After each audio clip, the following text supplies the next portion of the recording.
So, welcome to another Cosmic Rose Honey Wednesday. Before we move into our meditation, as per usual, there is just an open space. If there's anything that you want to share about what you're moving through, if you have any particular questions pertaining to your Kundalini process, your healing process, this is a space where we can chat about it before we move into our meditation. So, Caitlin, Marcia, is there anything that you would like to ask or share? No, feeling good. I mean, Oh, Marcia. I Hello. think my question would be like, so if we think back of like a continuation, I've recently been feeling that like I need to open up to like something bigger Mm-hmm. in terms of like holding a bigger capacity to bring more in.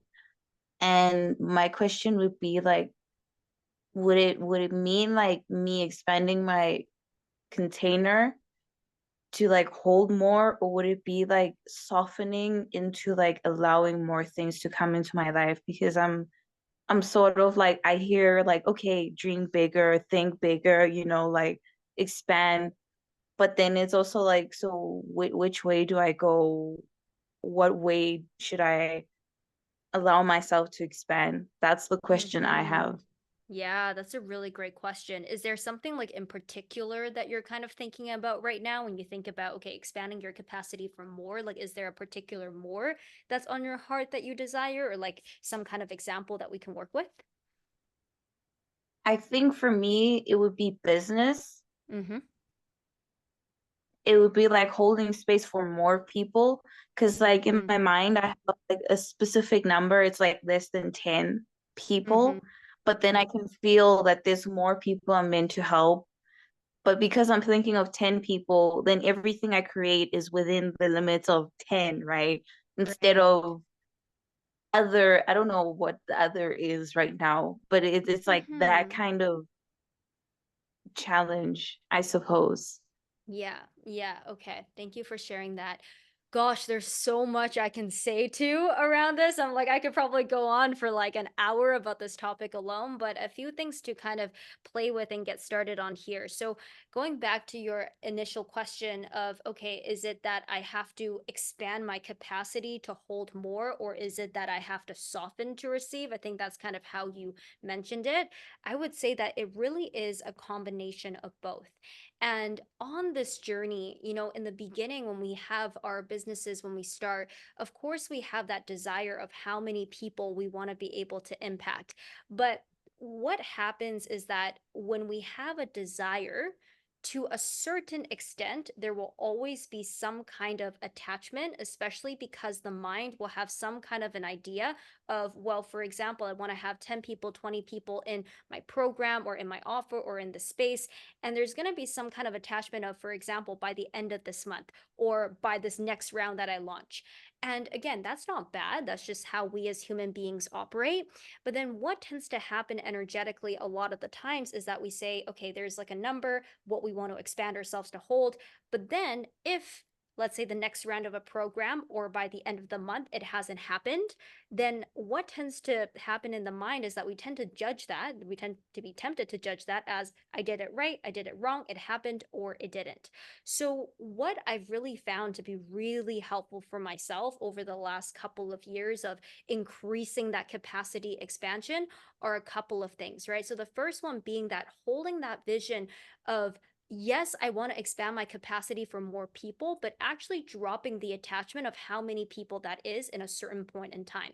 So, one thing that I always play with now, and honestly, it's been so liberating, is if at this moment I can give my very best, if at this moment I can give it my all, be it whatever the capacity it is that I have to hold discomfort, to hold more people in my world, to hold all these things, if I can give it my best in this moment, what am I a match for? How many people can come in? So, for example, it's like if I think back to like the training that I held last year, it was three beautiful human beings who came in for the first time that I trained in Kundalini activation. And, in the beginning, when I was selling that first round, I was like, I want to have 8 people, 10 people. And then 3 people signed up. And so in that moment, of course, there's always that temptation of like, oh, I wish there were more. Like, is it because I can't hold it, etc. And there was that temptation to be like, oh, maybe I'm doing something wrong.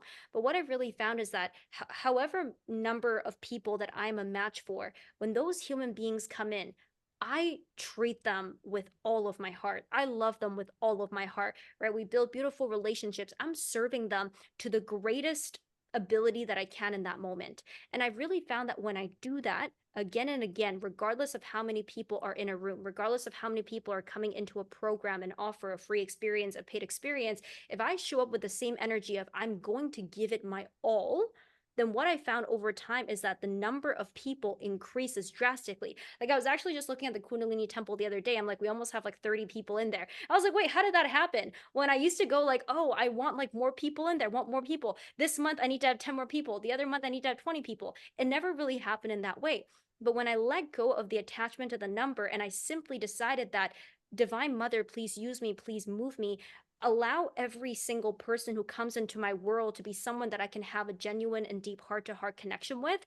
And of course, in those connections, what it often brings up, like for example, for myself, is like a lot of different wounds and things that I have to heal within my nervous system, right? Like, what if people don't like me? What if people don't think that I give enough value? What if people get upset at me? Those are all the things that I've always been afraid of. So every single time that I'm in a genuine heart to heart connection with someone and those triggers get brought up, that I'm being asked to sit with the discomfort. I'm being asked to feel with my shame, feel with my fear, feel with my inner child. And I've really found that every single time I've done that, the energetic capacity to hold more people also increases.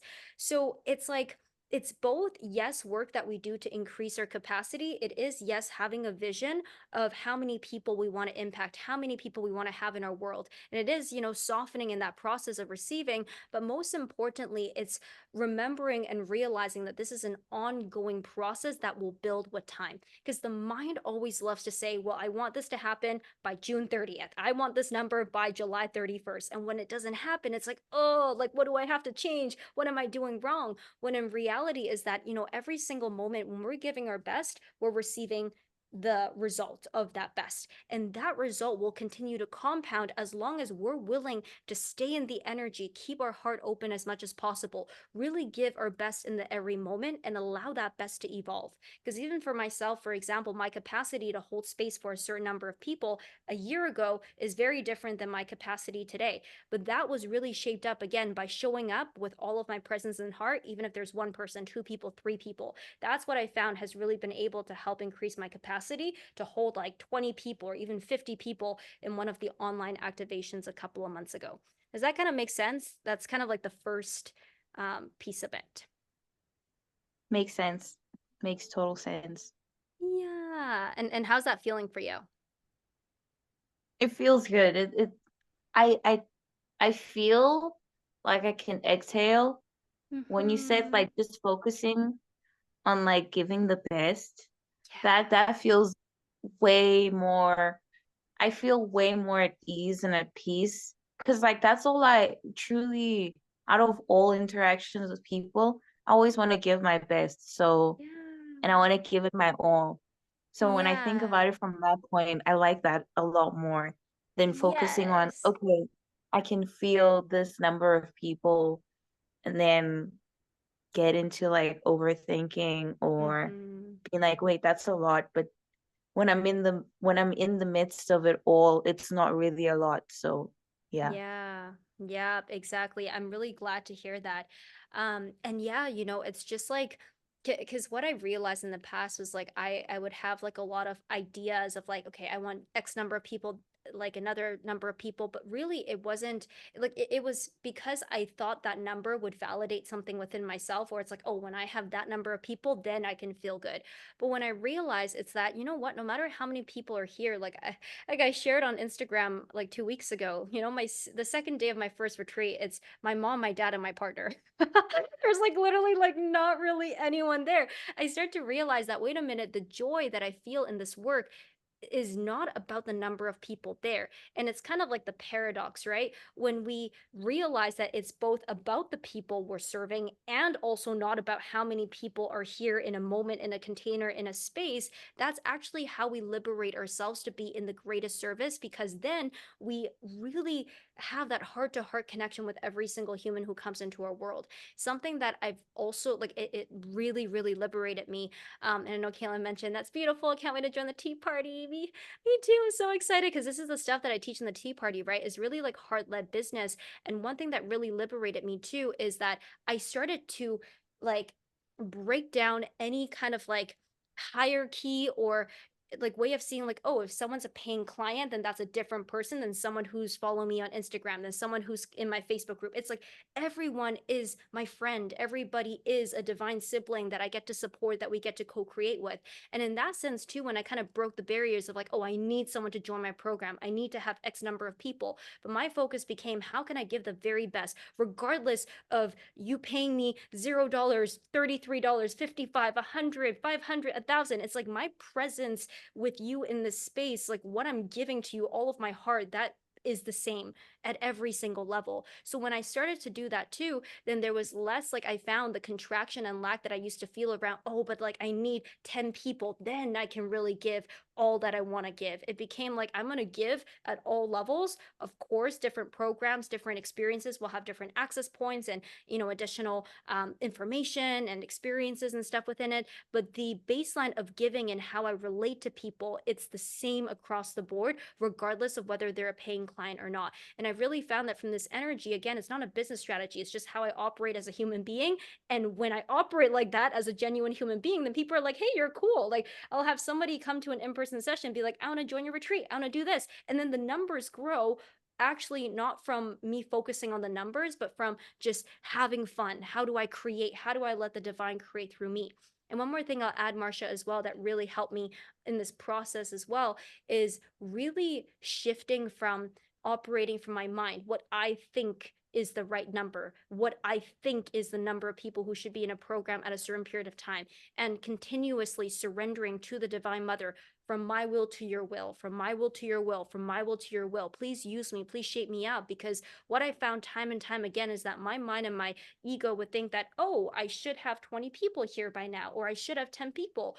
But the reality is like, when it didn't happen, there was a reason why it didn't happen that way, because I had to be shaped up in my capacity to hold pain. I had to be shaped up in my leadership. I had to be shaped up in all of these different areas.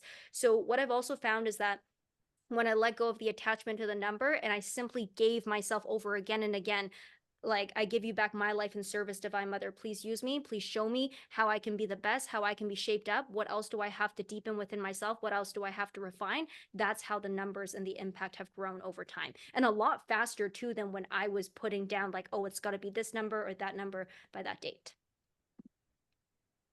Right. Yeah. I feel this. Mm. Thank you.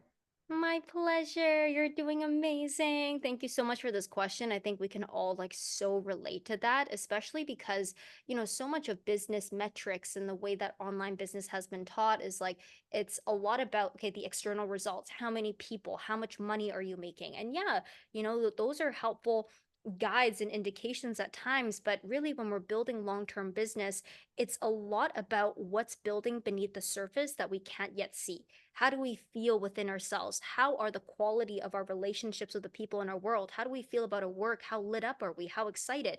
Those are actually the conditions through which more and more people are going to come into your world over the longer period of time.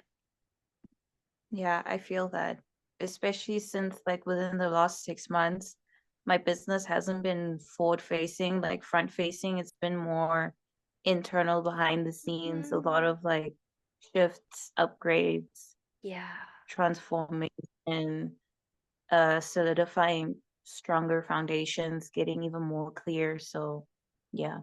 Yeah, yeah. And that I would say is like the most foundational work.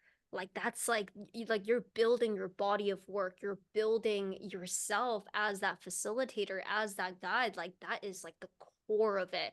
So yeah, sometimes it can feel like, I know the first couple of years in my business, I was like, I'm like, on the outside, I'm like, I'm such a failure. I have nothing to show for myself. This is so slow. Nothing's really going on. But really, that deep healing, the upgrades, like that is where you're building your body of work that is going to serve you and your people like year over year over year. And it continues to compound as you continue to grow. Yeah.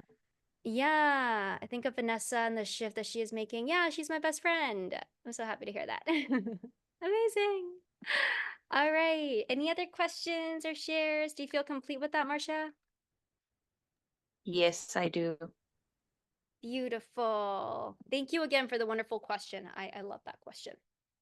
Okay, so we'll get started with our Cosmic Rose Honey Meditation. I won't chit chat about it too much. We're quite familiar with what it is now. Again, this is a silent meditation where all you have to do is just create the space within your heart, within your being to soften and allow the downwards descending pour of the mother's force, right? The beautiful Shakti force of bliss, truth, love, and peace to just be immersed through you. So the sensation is really about melting and merging into oneness with the sweet honey that comes over you. Whenever your mind might be a bit loud or you feel uneasy, just coming back to your breath, noticing the sensations in your body and practicing melting and melting and melting and becoming one with all of it. Okay? So we'll get ourselves comfortable, taking this moment to shift out your body. If you want to, give yourself a nice shake. I'm actually going to grab my phone for the timer. So just taking some deep breaths here, giving your body any other further movements that allows it to feel nice and comfortable, ready to fully relax. We'll take one deep breath in through the nose, allowing your belly to be filled up, raising through the heart. We lift through the collarbones. And a deep sigh out through the mouth. Lengthening through your spine. So from the very base of your spine all the way up to the crown of your head. That beautiful elongation, tucking your chin slightly in, relaxing your shoulders, closing your eyes, bringing all of your attention inwards, allowing your breath to be gentle, to be soft, to be present. We'll begin the meditation now for 20 minutes, and I'll let you know when the 20 minutes is up.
Taking a deep breath in, deep breath out. Just allowing your awareness to slowly come back into this time, this space, into your room. And whenever you're ready, just taking the time that you need to root yourself back and bring yourself back in here to our little circle.